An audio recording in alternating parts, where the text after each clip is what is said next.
Audio Guidelines and Strategies workshop. So this is a small workshop to just share some guidelines and strategies that I think might be helpful for people, specifically when they're editing, although some of these things can apply to some of the shooting techniques you do. And then this works for these types of strategies, will work for whatever you're editing with. So tonight I'm showing Premiere, but you can do these things in Final Cut 10, you can do these things in Avid. All the tools and plugins I'm going to show you are things that can be found under the exact same name. You might just have to apply it a little bit differently. So the first thing I like to start off with is just a graph here that shows us if we have a set amount of time with a deadline, in other words, a start and an end, we need to try to find ways to prioritize production tasks in order to get to air with what really matters the most. So central among what people are going to say is the most important is the audio quality. Even if your pictures aren't quite that great, the audio can really drive the story. And in a lot of cases nowadays, you have people who are even turning on televisions and they're not even watching it. So like in the morning, a lot of people have the TV on, but they aren't watching it. They're doing other things and they just have the audio in the background. And that's another example of how that is an important priority, in addition to repurposing. So we're repurposing content a lot now, and you're seeing a lot of instances where people are actually producing documentaries that will end up on the radio, but there's actually a video component to it. So they're trying to repurpose content that way, which again just makes audio all that much more important. So I just wanted to show that so that when I'm talking about the things that I'm prioritizing and editing, I'm just saying that in the sense that if you have a limited amount of time, these are crucial things. Obviously, in a perfect world, if we had unlimited time, we could do everything on the list and everything would look great and polished all the time. But that's not really reality. So a couple of quick guidelines is that great audio starts before recording. So one of the disappointing things I tell people is there's no magic. Which is so disappointing because we've all been raised to believe there's magic. And unfortunately, there's not. If it's not recorded properly, it will not, you can't fix it. Like there's only so many things you can do to try to fix it. And in some cases, if you have overmodulated audio, which is audio that's going beyond what can be recorded, you've really lost too much information there to bring it back. So it really starts with great recording. So you want to do things like always check audio with headphones. Even if you have bouncing bars, that doesn't mean your audio quality is good. You could have a line hum in there.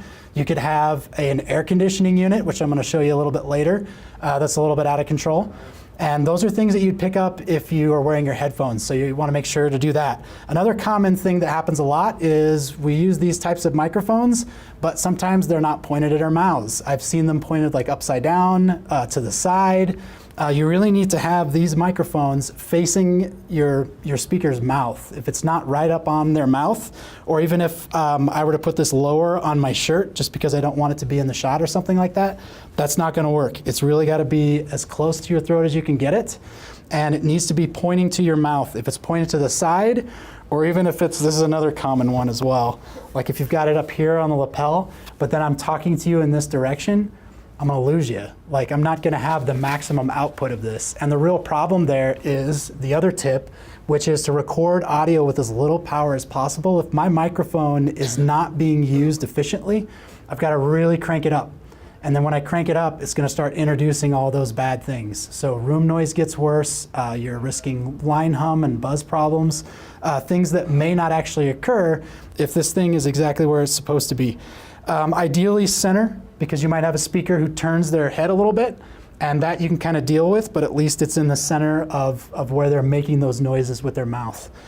So that's really, really important to double check before you start recording. And it's so easy to get this out of control. It just bends so easily, which is kind of the other reason that you want to try to loop this wire back on the clip as well. If you loop the wire back on the clip, it has a less tendency to pull or drag depending on where your shirt goes. So if this cord is kind of hanging loose on a shirt or hanging loose somewhere else and your shirt starts pulling it, it could pull that mic in a different direction. So that's another thing to kind of pay attention to. And then the same is true for stick mics and other boom mics and other types of mic technology. If you don't have that mic pointed at the subject's mouth and it's not within as close proximity as you can get it, same principles apply. You're going to have to use too much power to make it happen, and it's not going to give you the maximum effect. So the other point that I make about this is our target is -6. So your audio is never going to be exactly -6 all the time, and in fact that's not the goal. You want some dynamic aspects to the audio. makes audio that's a little more rich and a little bit more interesting. So your target is 6, but that just means you're not going to want to exceed 6. Usually if you're between that 6 and 12 section right there, that's generally accepted as loud enough, whether it's in broadcast or on the internet, and that's kind of your target goal to make that work. Any questions before I move on beyond that? That's all pretty straightforward so far. All right, so now we can just jump into Premiere here. We can actually start looking at some techniques. So one thing that I like to do, and I need my bag for this, is one of the best techniques I was ever taught when I was working at 7 in Denver was by a promotions guy who's like won more Emmys than I think anybody. And he was watching me edit one day, and he had a really interesting technique for video editing, which is don't pay attention to it. So I'm going to cover this, and hopefully we'll have some nice loud audio here. I might have to make a couple of adjustments to this, but I'm going to play this back, and I just want you to listen to it for a minute. Oh, man. Yeah, I just don't want to give it away. It really was a great community effort. So we're very thankful to the voters. The CSU Police Department works very closely in general with the Boulder Police Department. It's really about public health. It's phenomenal, the leadership in this community on this issue.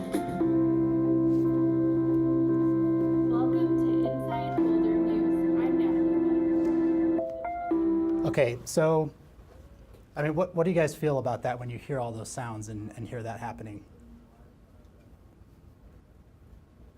Are you interested at all? Like if you just kind of heard this start up on the radio, would you be like, okay? How about if you're just brushing your teeth and you've got that on and then all of a sudden that comes on? Would that draw your interest enough to stop what you're doing and maybe come back to the TV? Maybe, maybe, yeah, maybe not. Maybe it's just like, oh, it's another ad, great. Or maybe you've already heard it before. This really helps you to figure out whether or not your audio mix is where you want it to be. It gives you an opportunity to get rid of your eyes, which usually lead you down the wrong path in general. And it just helps you to really focus and concentrate on whether or not that mix is working so that you're concentrating that sense on one thing. So now when you actually look at this thing, you can start to see how some of the pictures come together. It really was a great community effort. So we're very thankful to the voters. The CSU Police Department works very closely in general with the Boulder Police Department.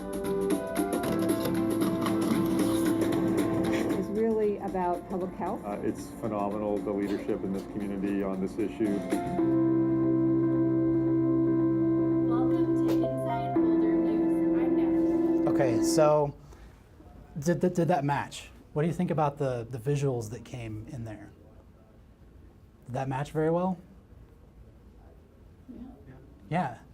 So that audio line with those images that were happening really drove kind of the promotion and drove the story here. There's one other one here I was going to show you as well, so I'll just put the hood back on. I'll do this. There we go. Okay. Here we go. Ready, Jim? People wait year-round to come out and ski. So we have adults coming out here who have a spinal cord injury, may have an amputee, a brain injury, CP, MS, and it's their opportunity to get out of their wheelchairs. Get it! All right. So there we kind of hear some things that are going on, and this is more of a news sense. But do you get a sense of how you might be able to pick up some errors, like picks and hits, cuts that didn't quite work well, sound bites that got cut off too soon? You can really start picking up on that when you have to lean entirely on what you hear instead of what you see. So this is kind of what it looks like. Go. Ready, Jim? People wait year-round to come out and ski. So we have adults coming out here who have a spinal cord. So it just gives you a sense of what you're really doing there and helps you concentrate a little bit. So the last one we're going to dive into in Premiere here, so I can actually shut this down now. And I'm going to dive into Premiere. So this is kind of another promo piece. This will be the last one we do this way, and then we'll kind of move on to some faster things here. Right after graduation, I will be going into the finance industry. I'll be working at an investment management firm. I've learned a lot about how to look at a company, at their financials, at the news, at their stock price, and kind of interpret what that means for the future of the company. And just kind of looking at a graphical representation of this. So the sum fund is a long-only equity portfolio with about... So this is a tough piece because we've got a really dominant audio track in there, and we've got a lot of mixing happening. We've got these two people talking about the fund. We've got some natural sound mixed in there. What kind of pace do you think you're going to see when I take the hood off? Could you visualize what kind of shots might be in there? Yeah, long shots. Yeah, I bet that's what it felt like when we were doing that, and that's what should match here when we play this back too. So let's see if that's the case once this comes back. Right after graduation, I will be going into the finance industry. I'll be working at an investment management firm. I've learned a lot about how to look at a company, at their financials, at the news, at their stock price, and kind of interpret what that means for the future of the company. And just kind of looking at a graphical representation of this. So the sum fund is a long-only equity portfolio with about, right now, 3... So that's exactly what you probably guys were expecting with that. Long shots. What other things did you pick up in there that maybe could be improved on that? A little bit faster pacing. Yeah, it could be a little tighter. I agree with that. She kind of had a bit of an audio pop too. Yeah, she did. That could be but fixed. It's a little bit awkward when it goes from really clear audio from her mic to the classroom shot. Yes. It's a little fuzzy. It does sound like that. Yes, absolutely. There's a little bit of noise in her sound too, I think, as well. So this is like the first pass for the mix. And when I went back and worked on this some more, those were the things I really heard too, when I just played it back and heard it. But that you can get distracted so easily because the images will just start pulling you in, and then you can completely forget about all the details down there that everybody here is going to pick up on when they're hearing it loud and clear. So definitely an important catch there. So how do we work with audio? So we'll jump over and actually start working with some audio now that we've had some kind of fun working with that. Hopefully that was fun. So here's the actual interview. And like I say, it always helps when it's recorded pretty properly. This is my second semester, but when I applied, I wrote an essay as to why I wanted to be in the fund. So right off the bat, this isn't terrible. This is actually a really good place to start. If I were to take off any and all audio effects. This is my second semester, but when I applied, it sounds pretty good. It's darn close to that -6 target. It's certainly within that -6, -12 range. Members in that current. But I might just have to push it up just a smidge bit. But again, because it was recorded and it sounds pretty nice, I don't really have to work that hard to work on the dynamics here. All I probably need to do is just tighten it up a little bit, make it slightly louder. And with an audio approach like this, one thing I would recommend on the editing side is to take your clip and actually just make a sequence out of it. So if you just drag and make a sequence out of your clip, Premiere's really nice, and it'll just make a sequence down here like this. And then I usually delete the tracks just so that it's a little bit cleaned up, and I'm only working with the one. And what this allows me to do is I'll be able to make an effect that can ripple throughout the project. So if I'm working on the audio here, I apologize because normally I work with a mouse here, so the trackpad's a little bit more difficult. But what I'm looking for in Premiere is one effect called dynamics. And when you drop dynamics on the clip here, it's going to give you this little interface. So in this interface, we see all of the common components of an audio combination for fixing problems. We see an auto gate for like line hum or problems on the very low end that can be fixed with a tool like AutoGate.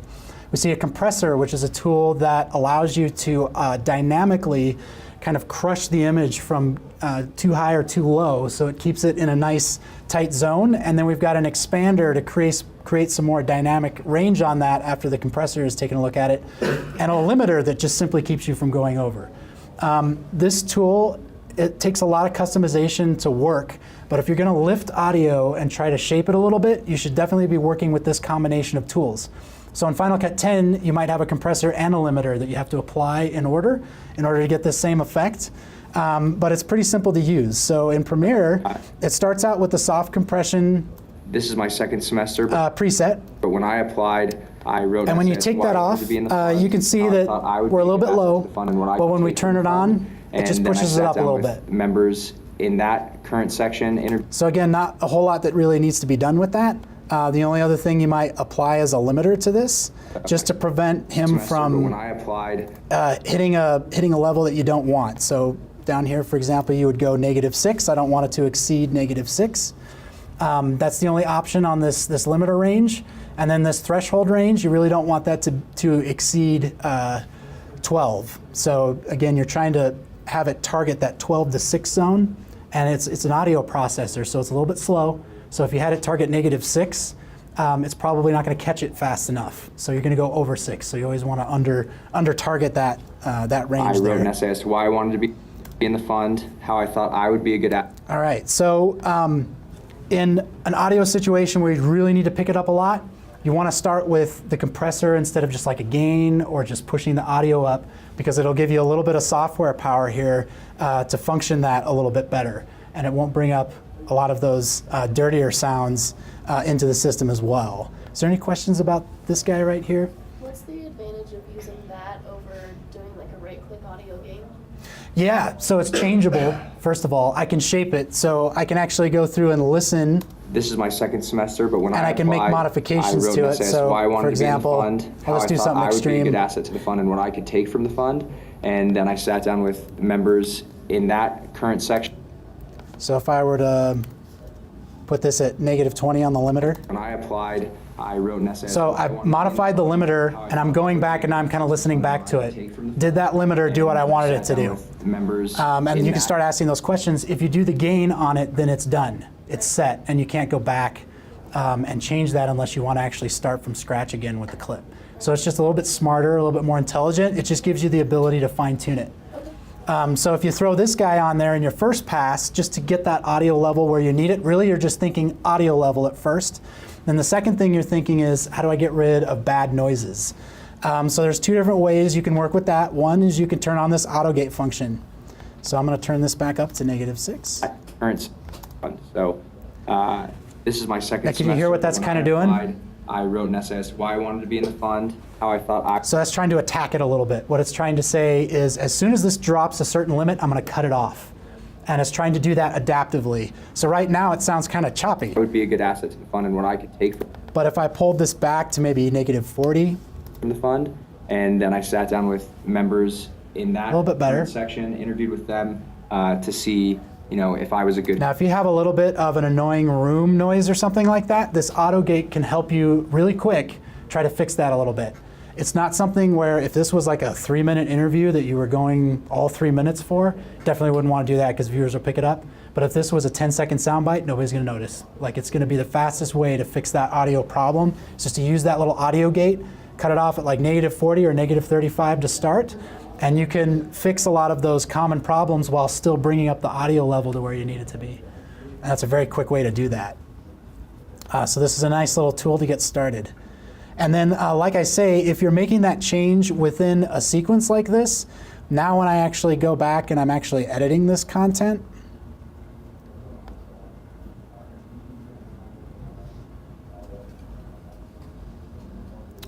and I just drop this clip in its entirety.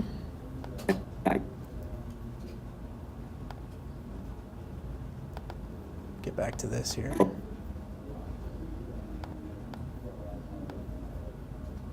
What this allows me to do is to make all my edits, and now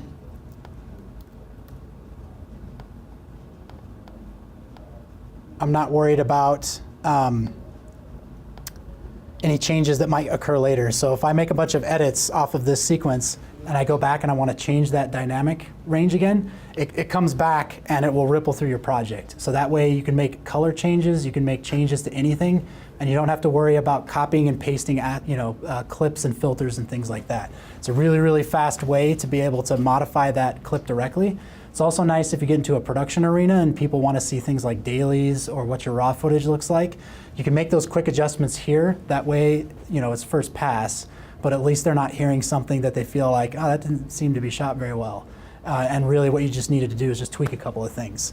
So that's a really good workflow for that. Just go ahead and nest it and then make your effects happen. And then the last thing I was going to walk through here is like a you really messed up kind of situation.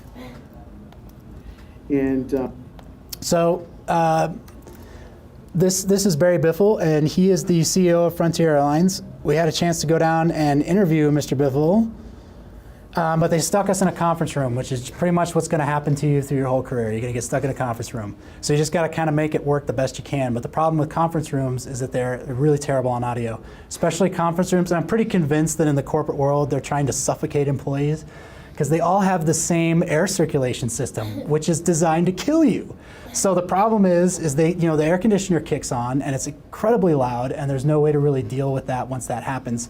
And if you have a subject like Mr. Biffle here, who is not necessarily great under heat, he's going to start sweating pretty quickly. That's just everything just goes downhill at that point. So you really need that air on because you need the great circulation, you need the heat from the light being pulled out, but it also means you're going to have pretty bad sounding audio. So if we listen back to this. Frontier has done new in the ULCC industry.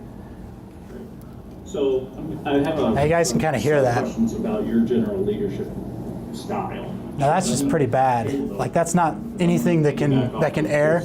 And it's unfortunate because, how often do you really get to interview a guy like this? Not very often. So in a situation like this, that tool that I just showed you, the dynamics tool, is not really going to take care of this sound. The problem is it's covering too many ranges of that audio track, and it really needs to be removed at that point. So we're going to try to use Audition now to actually get rid of some of that, and I did want to show you a little bit of that. So you shouldn't really go into Audition unless you absolutely have to, just because it is more time consuming. It's a little bit more work to have to go in there and apply some of the effects that I'm going to show you. But if you're in a situation like this and you have no choice, it's definitely worth it. So what I did is I just sent it to Audition, which will send this clip to Audition, and then it replaces in the timeline the clip so that everything that I change in Audition will automatically show up. And then right off the bat here, I'm going to just dive in real quick to the beginning. And I do, at least the good news here, is this section right here is all air conditioning noise. And that's perfect, because now what I'm going to do is ask Premiere to remember that sound. So I'm going to go up into Effects and just say Noise Reduction, Capture Noise Print. And it's just going to capture this little section that I created. And then I'm going to select all of it and go into my effects and say Reduce Noise. So it's going to take that noise print and it's going to try to get rid of it. So let's preview it and see if it works. If we're flexible, I have 2 different labor negotiations going on, so if that gets out of hand, they may You'll let us know. So I'll ask my important Sounds like a bad day. 2 but labor I have this blocked negotiations. for like an hour and a half, I think. 2 hours or something like that. I don't think we'll need all of that. So. Okay. All right. So maybe just first. And Travis Maynard's doing the interview. We don't really care about his audio in this case. Videos, we know who you are. Sure. And then the next question I'll ask is tell us a little bit about Frontier. Sure. So what I'm going to do is I'm actually going to pull this noise reduction back so that you guys can hear what it is originally, and then I'm going to apply it as Barry gives us his answer here. Sure. So I'm Barry Biffle. I'm the CEO and president of Frontier Airlines. I've been with the company a little over 2 years. Prior to that, I was the CEO of Viva Colombia in South America, and I was executive vice president. So right off the bat, you can kind of hear that just dropping right out. But you also notice the stronger it is, the more mechanical it becomes because it's starting to really ruin the range of the clip. So you don't want to go 100% on this. Flexible. I have 2 different labor negotiations going on, so if that gets out of hand, they may. What I want is to pull it back just enough where it pulls out that sound, and I can just slightly hear it just a little bit, just so that I know it's still there. is if we're flexible. I have 2 different labor negotiations going on, so. So what do you guys think? That corrected enough? At least enough for television? Yeah, much better. Sounds a lot better. So we're going to hit apply. And then, like I say, this is the part where you may not have a lot of time to really kill these kinds of sounds because it does take processing power out of this. So it just kind of depends on where you're at in the workflow. And I would absolutely not recommend always going to audition. That should not be your first attempt. Your first attempt should always be something that is fast and easy to fix so that you can really fine tune that audio. But in an emergency like this, it's your only option. So you definitely go there. Something going on. Yep. When you're going from Premiere to Audition, so you just right-clicked and transferred it to Audition. So Yes. how do you make it so that it transfers over? Is that set up just on your laptop, or is that just something that will happen? No, that's so if you're on the current version, when I actually save this, it will save it to the project. So if I come back over here to the project, you'll actually see the audio waveform that was created. So I did this twice already. So it will create this piece of audio, which could then be replaced in the timeline if you wanted to, or exported separately. And if that doesn't work, what would you export it as and then drag it into Premiere? Yeah, so that you would just export it as standard wave. Okay. And honestly, MP3 works as well, but you could just do a save as and save it as a wave file if you wanted to do that, and that would work just fine. But it should link, because you really need to try to take advantage of that, the dynamic link involved in that, because it is a little bit smoother of a workflow than having to export it all the time. You're right-clicking and then send to Audition. Yeah, it's edit clip in Adobe Audition just right here. Very similar to what you would do with like an After Effects dynamic link action there. And it should just set it up so that it opens up Audition, and then, like I say, it'll create this clip right here as well, which is essentially the Audition project file, as it just saves it as an audio file. So there's not an Audition project file, it's just linking assets there. But here we are back in Premiere. Okay, so maybe just from Phoenix, a private equity firm, acquired Frontier. So I guess the only other thing I would say here is that it was a little quiet. So you might go back into Audition here and just pump this up just a little bit. So if that gets out of hand, they may. You'll let us know. So I'll ask my important questions first. But I have us blocked for like an hour and a half, I think, 2 hours or something like that. Okay. I'm going to send it back, and it'll update automatically. Lasted a few years, and in late 2013. So now we're about where it's at. Indigo Partners. Maybe I'd back off that just a little bit, just because he has a strong voice. But yeah, so we saved it. So save the audio. We didn't get fired. That's a great day. That's like a great day. Yeah, especially again with somebody who you're probably not going to get that guy again, because it was hard to get him the first time. He's so busy. He's probably not even in the country right now. So you're not going to be able to go back and do that again, even though he was super nice. He was very, very nice and said, come back anytime. They say that, but that's not what's going to happen. So it's good to be able to recover those kinds of things. Some audio folks also recommend trying to take room noise, but I don't think that's necessary anymore with the software that exists. Some older audio engineers would be able to record some of that room sound and then use actual hardware tools to tune that out. But now we have these software tools. All you really need to do is just record at least a few seconds of that room sound in the room. And it worked nicely in this because I was able to, Travis didn't start the interview yet, and I was able to record a nice long segment of room noise, enough to give me what I need in Audition to clean it up a little bit. All right, so those are the main things I had to show you guys tonight. Just some reminders about recording techniques, really emphasizing that you gotta do everything you can on the record side to make it clean and nice, and that there are some tools that can help us out, things like the dynamic compressor, which is really just made up of a compressor, a limiter, and a cutoff. It's called different things. Cutoff is one of the most common, but there's low end, there's noise reduction, denoiser. That's kind of that third component there. Yeah. How did you get to the dynamic compressor? You had it from Premiere? Yes. Yeah. So all I had to do is just go into the effects here. So if I went into effects, I don't know how often you guys like to use these preset panels, but those are really terrific. So I use those constantly to get around. So in effects, if you just search dynamic, and it's under dynamics. Now you can also find those tools individually. Like you can find they have a compressor. There's a multi-band and a single band compressor. There's a separate limiter. There's a denoiser. We use denoiser All those things. a lot. Yes. That's fairly effective. It is, it's just not intelligent. Okay. So it doesn't always give you the best result, but it does the same thing. All it's doing is cutting off a range. Okay. So that can work. Okay. That can definitely work. It's really up to you to determine kind of what workflow is fast for you, and it depends on the kind of common problems you're up against. I just tend to use the combined one because then all the tools are in one plugin, and then I don't have to worry about bouncing between layers and tools and other things like that. Because there's other concerns too, like if you put the denoiser first, and then you increase the audio strength, you're actually lifting that noise back up. So you've got to have it in a certain order in order for it to do its job properly. And that can be complicated, so that's kind of why that dynamics tool is good as well.